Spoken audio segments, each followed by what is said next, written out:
In the summer of 1988, TriStar Pictures released Rambo III, pushing the boundaries of 1980s blockbuster filmmaking. Boasting a budget that topped headlines worldwide, it promised the ultimate action spectacle. Yet beneath the high-octane set pieces lies a production history marked by sudden director dismissals, emergency filming relocations across continents, continuity errors, and diplomatic controversies. One of the most fascinating aspects of Rambo III is how much notable material never made it into the final theatrical cut. Before the theatrical premiere trimmed the film down to its relentless pace, major sequences were shot and discarded, including Rambo hand-forging his legendary Bowie knife in an intense blacksmithing sequence, and an unexpected tactical scene where Rambo acts as a long-range sniper alongside Colonel Troutman, marking the only time in the entire 5-film franchise where he uses a dedicated sniper rifle. In this video, we're breaking down the full story behind the production. We'll cover 21 key facts, discarded footage, major controversies, and technical secrets from behind the scenes. Let's kick things off. Number 1. The iconic survival knife has always been central to John Rambo's character design. For Rambo III, custom knife maker Gil Hibben worked directly with Sylvester Stallone to craft a distinctive 16-inch Bowie knife featuring a laminated Macassar ebony handle and a heavy stainless steel blade. However, fans who picked up the Ultimate Edition DVD discovered a cut sequence that gave this weapon a proper origin story. In this deleted scene, Rambo is shown hand-forging the blade himself over an open flame, hammering the heated metal on an anvil. The sequence was designed to emphasize Rambo's complete self-reliance, technical skill, and bond with his equipment before embarking on his rescue mission into Afghanistan. Though trimmed to keep the story moving briskly into the monastery setup, the footage remains a highlight among prop collectors. Number 2. Beyond the blacksmithing sequence, another major deleted scene shows John Rambo taking on a completely different combat role, a long-range sniper. In this excised scene, Rambo uses a captured Soviet SVD Dragunov sniper rifle to eliminate guards stationed in high watchtowers around a fortified compound, while Colonel Troutman stands beside him using binoculars to spot targets and call out distances.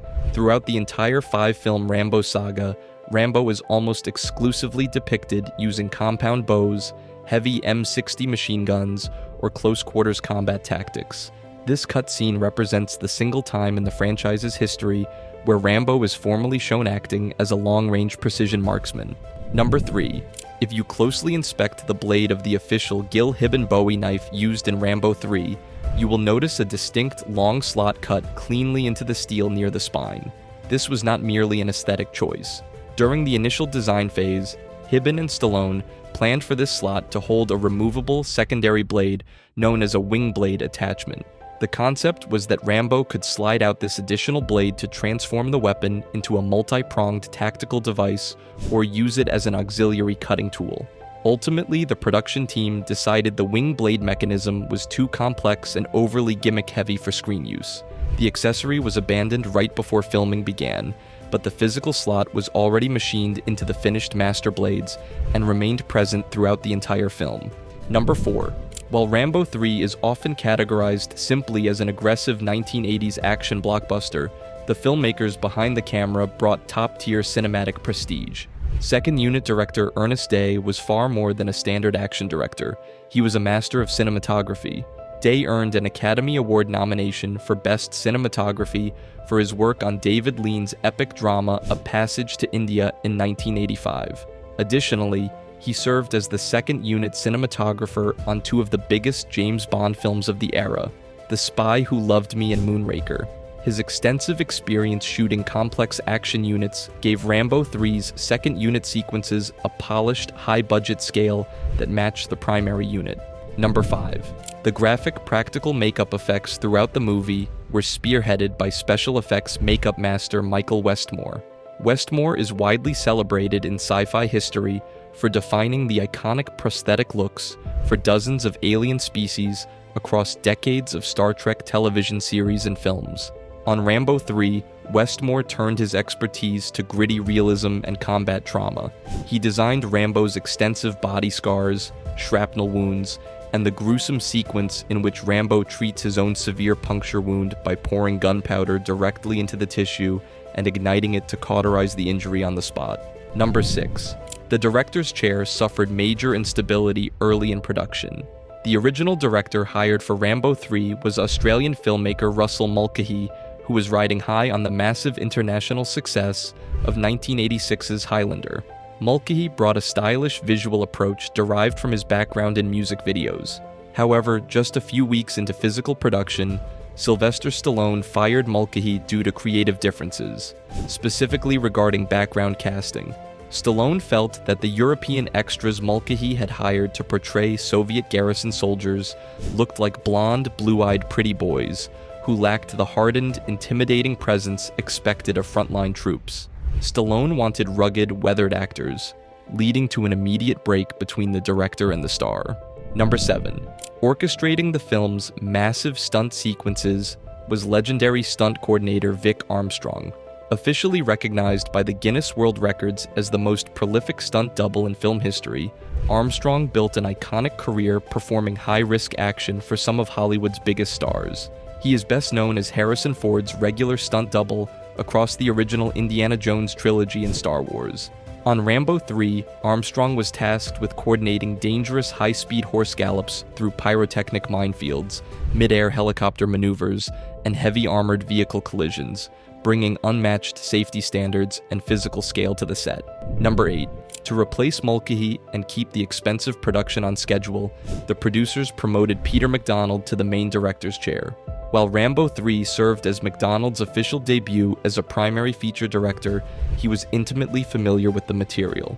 MacDonald had served as the second unit director and cinematographer on Rambo: First Blood Part 2, where he directed many of that film's most intense action sequences. His familiarity with Stallone's working style and large-scale action choreography allowed him to step in immediately and maintain momentum. Number 9.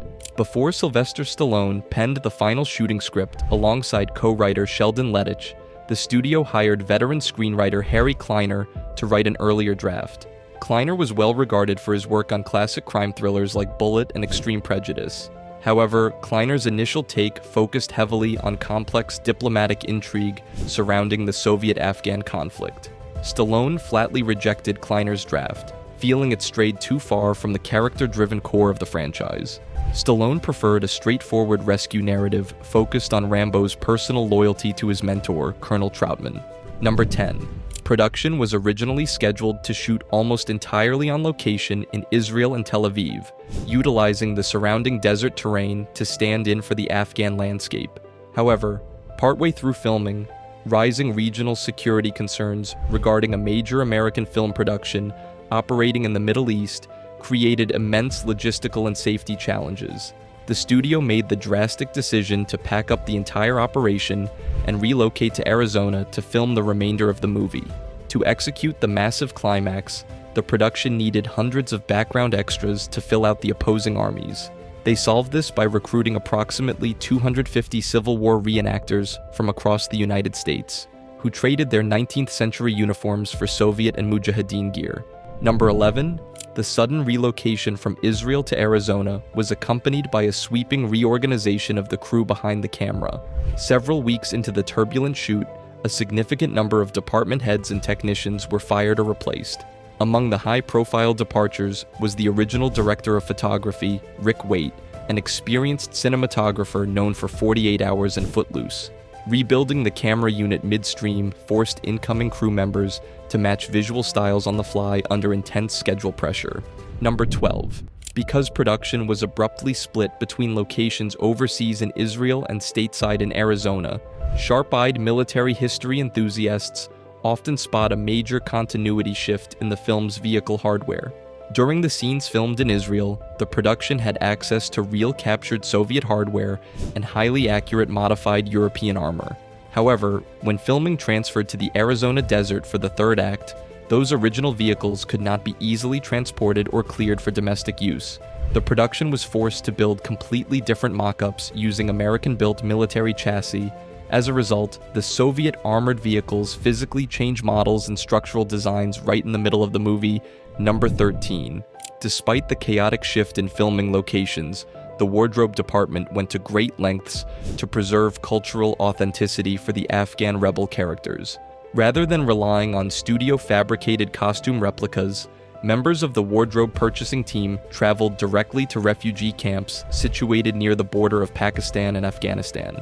There, they purchased authentic, hand-woven traditional clothing, turbans, vests, and footwear directly from Afghan refugees.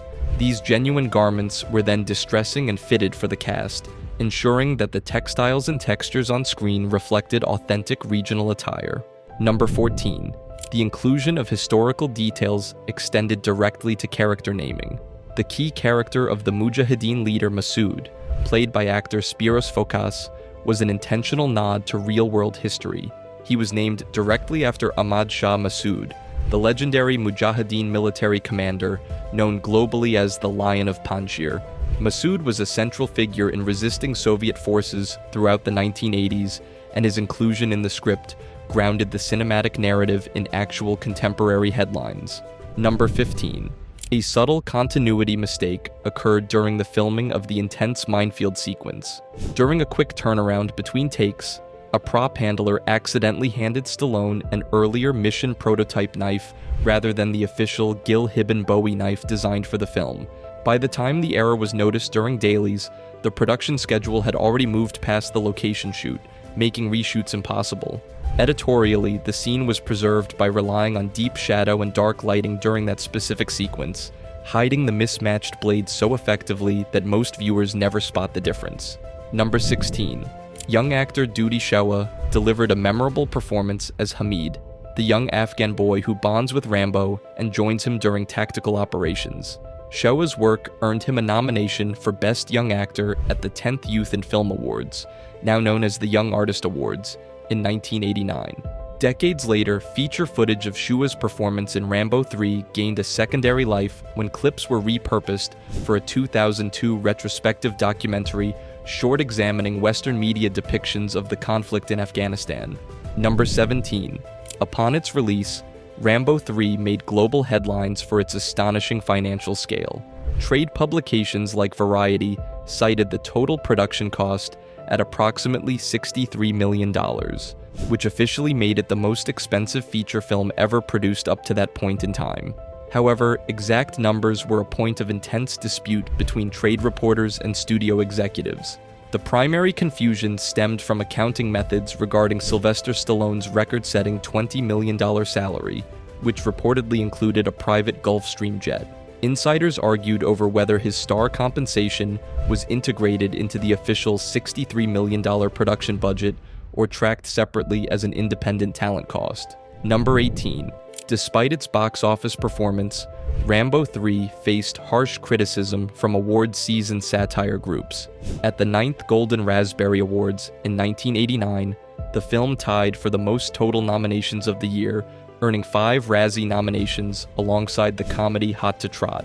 The categories included Worst Picture, Worst Director, Worst Screenplay, and Worst Supporting Actor for Richard Crenna.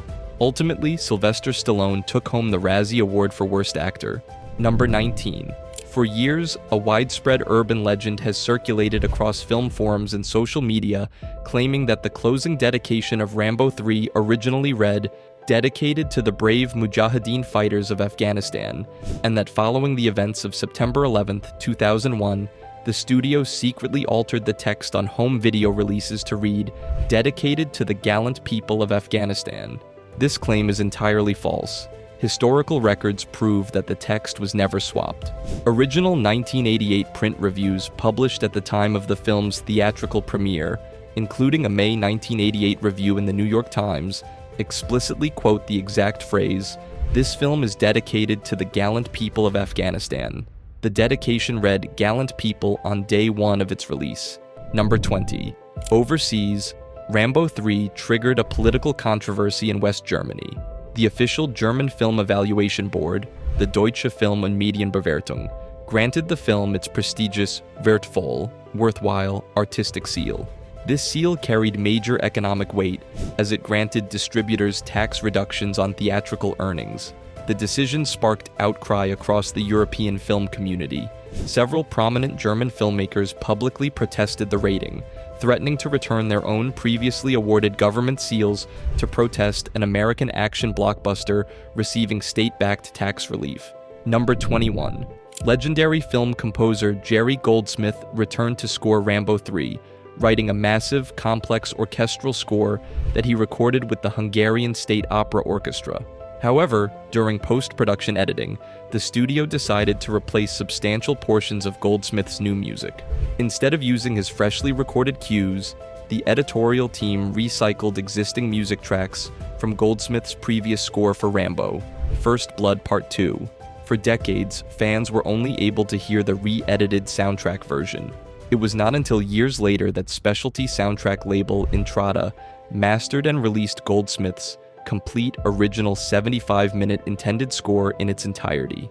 From cut sniper sequences and hand-forged knife scenes to mid-production relocations, hardware swaps, and controversial film board ratings, Rambo III remains one of the most remarkable case studies in late 1980s blockbuster filmmaking. It represents an era of physical action cinema pushed to its absolute financial and technical limits. Which of these 21 facts was the most surprising to you? Did you know about the minefield knife error or the true story behind the ending dedication? Let us know your thoughts in the comments section below. If you enjoyed this deep dive, make sure to hit the like button, subscribe to the channel, and ring the notification bell for more cinematic breakdowns. Thanks for watching, and we'll see you next time.